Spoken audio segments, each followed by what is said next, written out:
You are listening to the People Centric Podcast, where we talk through the toughest challenges that people face at work and give practical advice to fixing those challenges. Thanks for joining our movement to create workplaces that are happier, healthier, aligned, and empowered by putting people at the center of all that we do.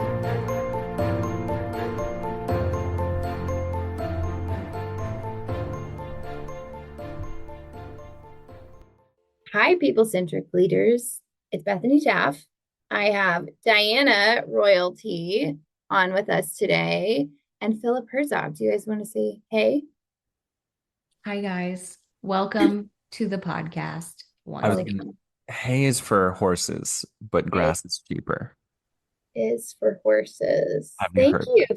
That's a Coloradoism. You're welcome. You're welcome. It's great. It's great. Did you just say happy birthday after that, or did I just hear that? No, a Coloradoism. Oh, Colorado. I know, but I thought you dropped your joke and then said happy birthday. No. If someone's listening and it is your birthday, that was for you. I don't know that that's a Coloradoism because I've heard it in Missouri. Wow.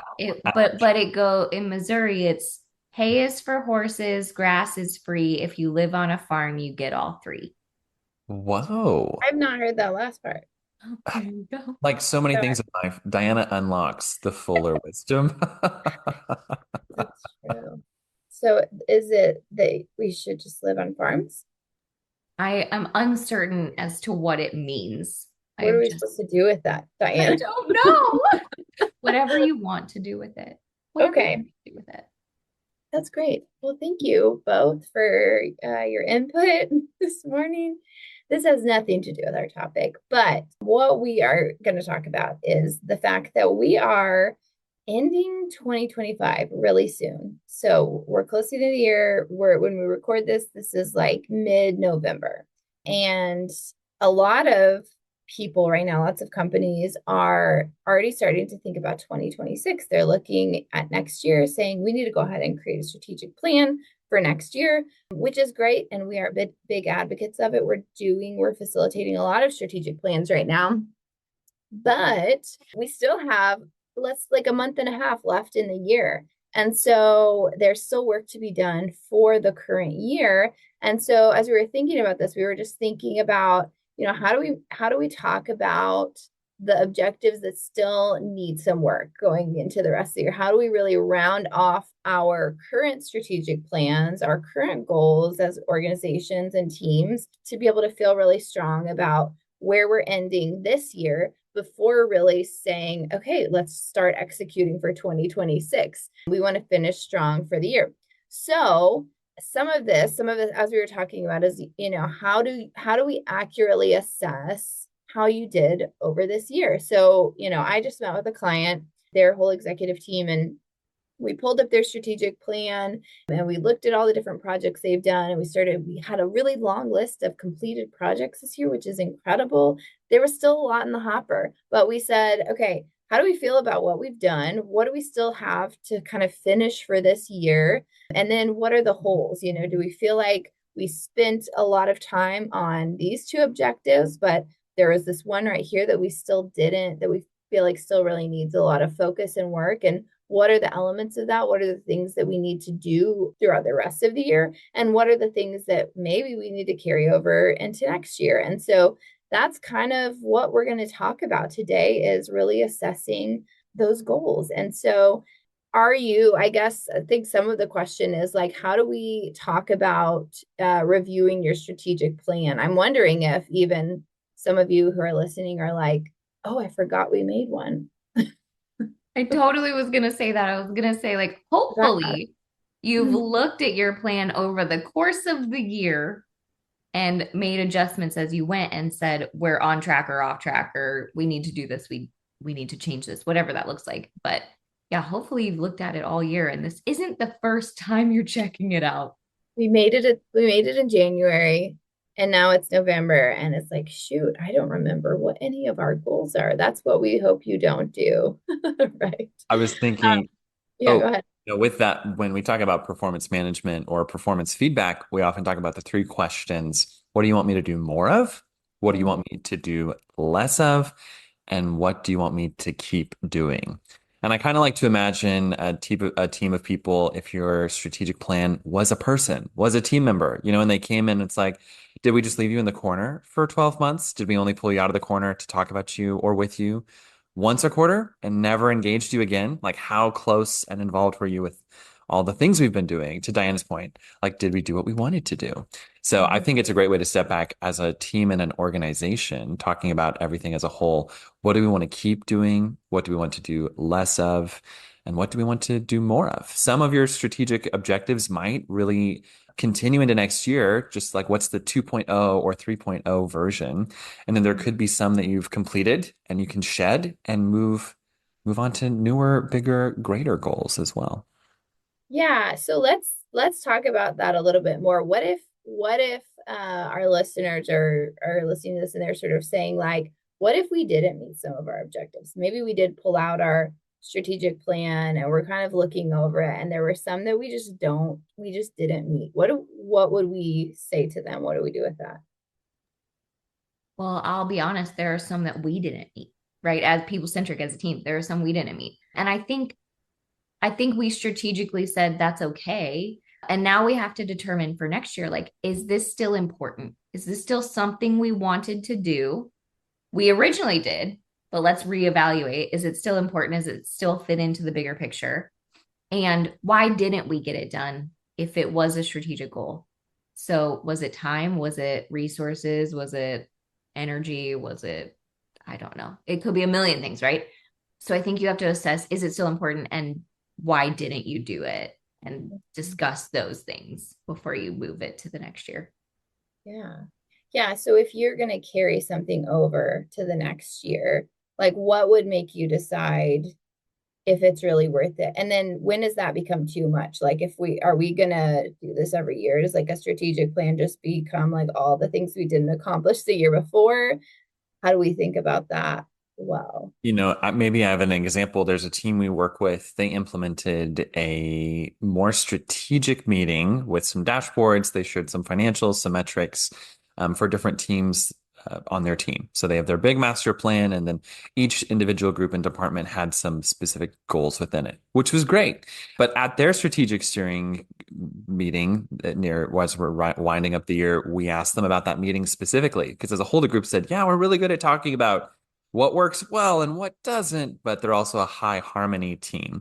And their leader pulls their hair out sometimes trying to figure out how do I get these people to actually talk, real talk, helpful talk.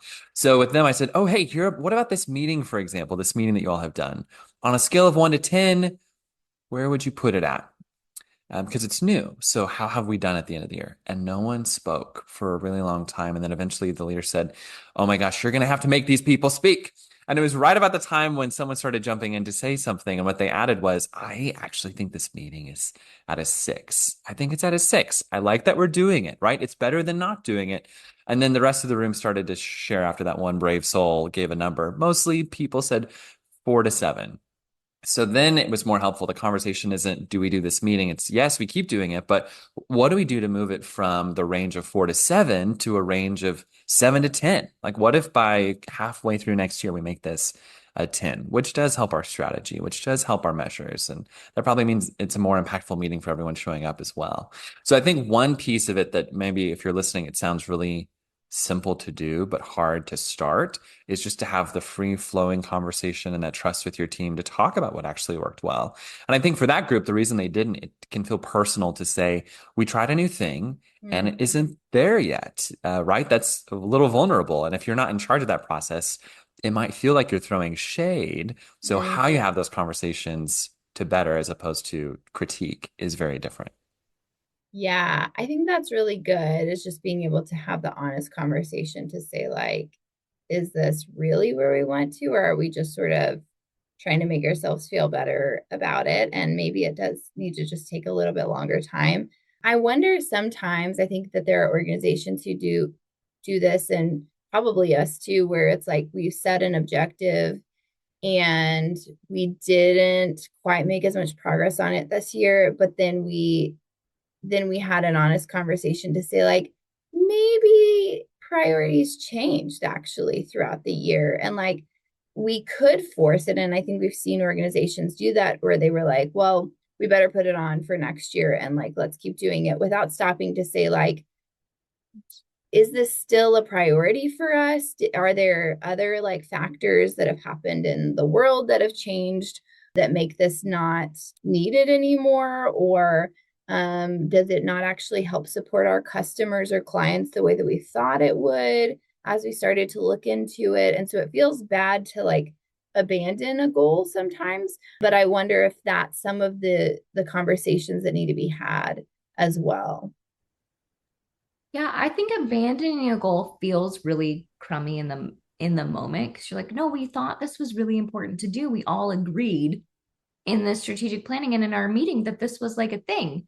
But I think to your point, Stephanie or Bethany, there are times where life just changes, business changes, the world changes, your clients change, and you kind of have to look at it and say, in the moment when we were in strategic planning, this made sense. But as the year went on, it just didn't make sense anymore. Or as we uncovered new things, I think we've done that multiple times where we're like, yeah, let's do this. And then we'll start it and we'll uncover things and we'll be like, oh, this actually is the priority. Let's do these three things before we can get to this thing. And then by the time we get to the thing that we originally wanted, we don't need it anymore. Yeah, like sometimes it's we don't get to check this off at the end of the year, but actually it's because we got smarter through the year because we learned some new things or we felt like we could make something better. And so what we were hoping would be completed by the end of the year is not completed, but that's because there's something that's going to be better about it. Or we know more. We have more information. I think Yeah. Don was at a conference this week and he was talking with their team. A phrase that he learned while there was as leaders, we constantly learn, unlearn, and relearn. And I think that's so true with your objectives. To Diana's point, you might have an idea of something. And I think maybe with key objectives, we often think, is it 100%? Did we do 100% of it? And I think what our team values is that there were those goals. Maybe we didn't hit 100% of our goal and we made progress toward.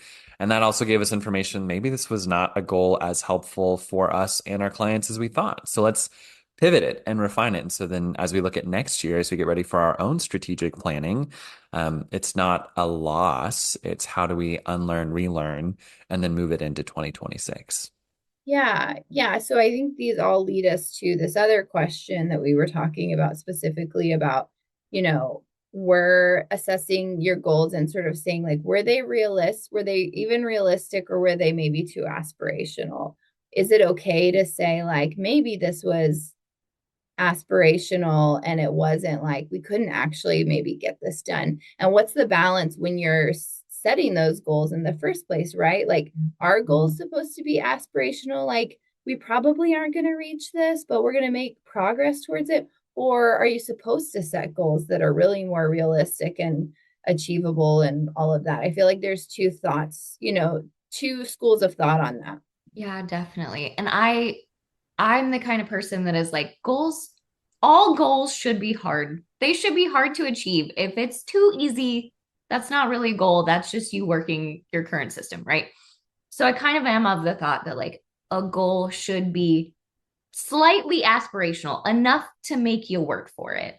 But I think on the same note, if you're going to make this crazy aspirational and you're like, right now we make $1 million, but next year we're going to make 9 million. Well, unless you have a plan for that, a really solid plan for that, that seems very, very unrealistic. But if you were like, we made one this year, let's see if we can make 1.5, that's going to be hard. That's going to push us. That's quite a bit of a jump. I'm more of the camp of make it hard, but don't make it to where no one's going to succeed and feel like giant failures. Yeah. You know? Yeah, for sure. It's hard to find that balance. It So is hard.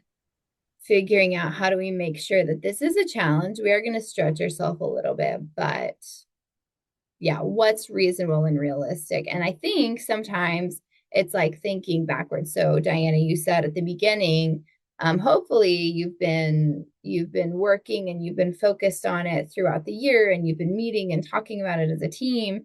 And so then being able to look at your goals, and when you're setting your goals next year, being able to say, if we think this is realistic, how can we break this goal down maybe into smaller steps throughout the year and create some deadlines for those things so that by the end of the year, we can say, if we do all of these things, we feel pretty confident that we can get to that. Not that it's not going to take work, but it just makes it a little bit more clear for how we're going to get there.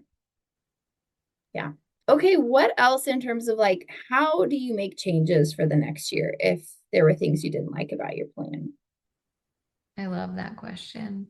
And I also want to point out that we're talking about strategic plans, but I use strategic plans as like life plans too. I strategic plan my life. So if you are thinking, Very I good. don't do strategic planning or I don't do, are you making fun of me? No. So if you're thinking, I don't do a strategic plan at work, I'm not part of that process, I have no say in that. Right. I think you should look at your life goals and use some of these things for like personal and life goals as well. My husband and I sit down and we have a strategic plan and we have a financial meeting and we have capital planning. We're big nerds, so if you want to nerd out and make life goals this way, you can too. So I wanted to say that before I talk about more. What? Yeah, I think that's great. Yeah, say more. So we were talking about, so we were talking about it as strategic plans for your organization, but you might be doing this personally too. Yeah, totally. So Bethany, what was your question again? I lost my brain. Yeah. So it's how do you make changes for the next year if there were things you didn't like about your plan from this year? Yeah. Which again, I love that question because I'm sort of a context learner. I like to know the past to create the future. So I think if you can look back and say specifically like, oh, we didn't meet this goal because of a money resource, and that's going to be a barrier for next year also, then you need to say, can we get the money somewhere? How do we do that? How do we find that resource? Or is this too pie in the sky and like, it's not going to happen because we're not going to have the money for that. And so then I would adjust the goal and say, okay, this was a money resource problem. So instead of saying this is our goal, I'm going to say the goal is to save this money for next year, right? And then we can make that goal again in 2 years because we'll have the money, we have saved it, right? So I think you can adjust it based on the problem, right? Like whatever the issue was, then make a goal to fix that issue. Yeah, I like that. Yeah, do you have something, Philip? Yeah, I think something that we see too in strategic planning on the company side of things is sometimes you get so stuck on a goal, you're looking at the goal and not necessarily the information around it. So we were working with a team. We did a review back a number of years to revenue and net income from 2019. And then we were looking at this year's projections. And while their revenue grew incredibly well, their net income doubled, even though their revenue did not double. And that was a question I asked. I leaned in with the team and I said, hey, have you all noticed this though? And we look at these great revenue numbers, but I would say the even more exciting number is you did not have to double your earnings to double what you take home and what you then give back to your teams and what you invest in tomorrow, right? Like you didn't make twice as much, but you're still earning net twice as much. And so why is that? And that was a really good conversation to get that whole team to say, why do we think that happened? Because some of that was intentional, but do we know the real story of what's going on here? And to Diana's point, if we did this in the last 5 years with even more focus, can we answer this story and say how we can do this even more intentionally next year and in the years to come after that?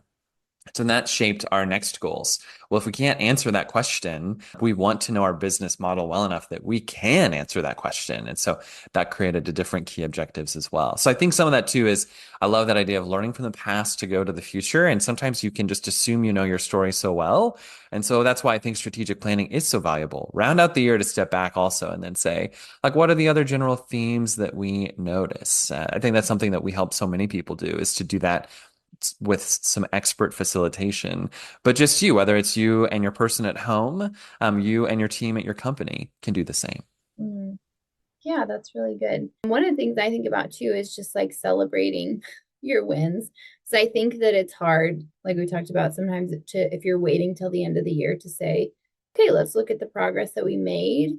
and you're never doing those check-ins on the plan throughout the year, then you might miss out on some of the small wins. And so just figuring out like, how do you want to celebrate throughout the year too, so that when you're looking at, so I think like if you are looking at your plan for this year, whether it's personal or your strategic plan, it's easy to focus on the things that you didn't get done. And we're not saying avoid that, obviously, but we are saying of like, yeah, what are the things that you do feel really good about that you made? And it's hard. And again, like thinking a year back can be challenging, but think about where you were a year ago when you probably made this plan and what you hope to get done. And don't discount the small successes that you did see there, even if you didn't complete it. But then be able to use some of the things that we just talked about as well to be able to say, okay, but we want to get further on this, or we don't like how this was, or maybe this wasn't as important as we thought when we learned some new information or something else happened.